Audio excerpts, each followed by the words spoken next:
Notre vieille terre est une étoile, où toi aussi tu brilles un peu.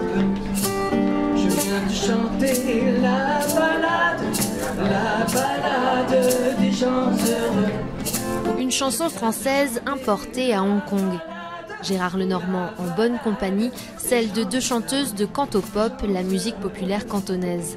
Le chanteur vient régulièrement à Hong Kong depuis une quarantaine d'années et pourtant c'est une première.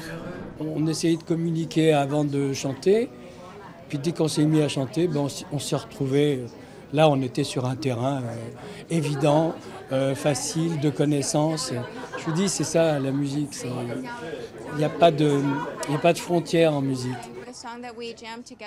Le morceau qu'on a joué ensemble aujourd'hui est vraiment insouciant et apaisant. Il ne s'agit pas de le chanter à la perfection, mais de s'amuser et de partager ce sentiment. Invité pour un concert unique, Lenormand impose son style.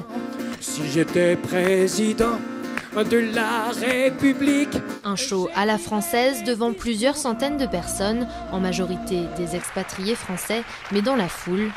Je ne comprends pas de quoi il parle. Mais vous savez, la musique, c'est un langage international.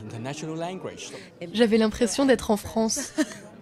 Il y avait une ambiance fantastique. En un concert, les Hongkongais qui ne connaissaient pas le chanteur il y a quelques semaines ont déjà attrapé le virus.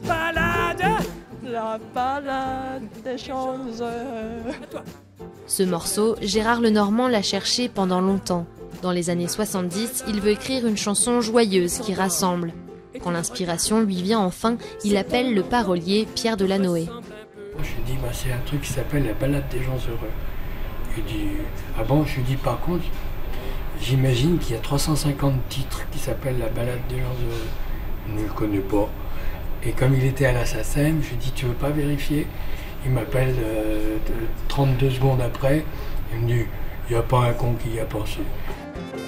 La balade est en marche et plus de 30 ans après, son auteur la chante toujours avec autant de plaisir.